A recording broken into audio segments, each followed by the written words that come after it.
Now this is the YAS data. What I've showed you before was the red numbers along the bottom, the average of the 4 GCMs.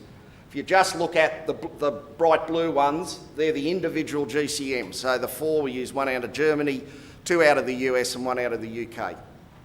The German model is by far the toughest wherever we go. It's the driest and the hottest. The UK model is the wettest and the least increase in temperatures. But you'll see there, the German model is really having an impact. The climatologists tell us that the likelihood of any of those models is exactly the same, so we've just done the average, but you can see that the German figures are the ones that really put a hole in things. All I could say is I hope the Germans have got it wrong. Now, what also comes out of the work, this is the same information, except this is now the variation.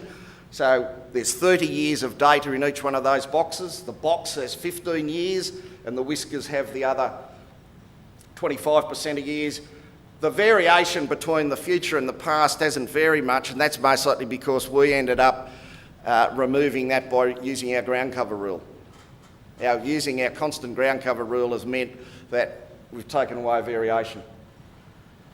The interesting thing on this, the difference between the brown box, the one up the top, and the red box, the German one, there's about 0.2 of a difference in temperature and there's 100 mils difference in rainfall between those.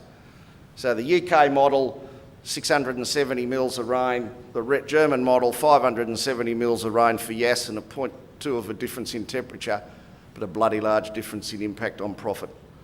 So the one thing doing this work has told me some very subtle changes can have some big results.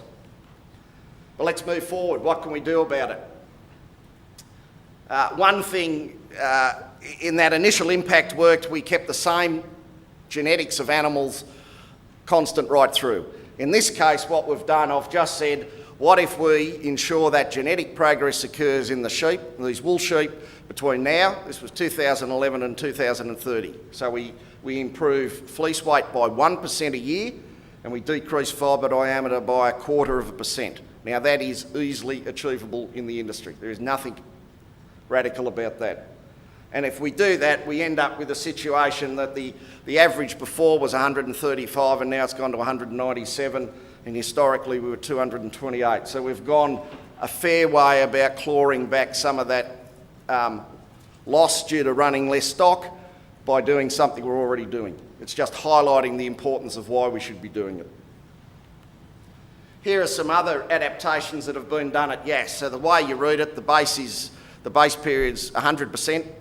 If we do nothing, we're back to 60%. I've shown you that figure before. If we start changing the selling strategies in the flock, instead of taking the wethers through to 15 months of age, we sell them as weaners. We make a slight improvement, but nothing radical. If we move from a breeding operation purely to a trading operation, that's something that people often throw up as a way to manage variation. 89%, that's a big jump. But the critical thing there is,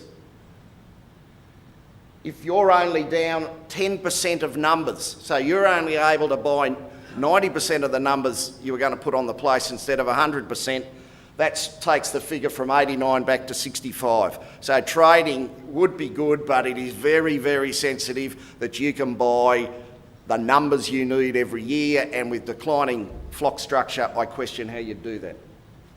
Summer feedlot. Now, this is a method that people have been using now for most of the last 10 years to manage ground cover over summer.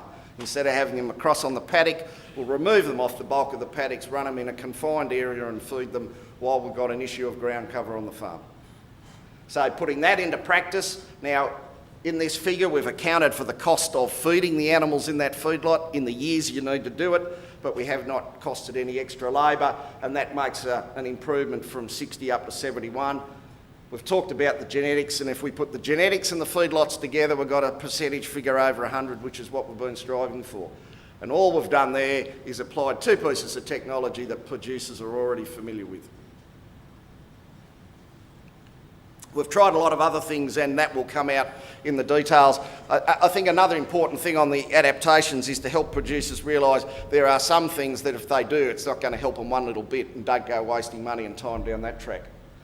Then I thought something different is just what's going to be the impact on wool production per hectare and possible adaptation. So the first column is what's happened to wool production. Now, I'm assuming that this would apply to the industry if none of the sheep were moved on to new country.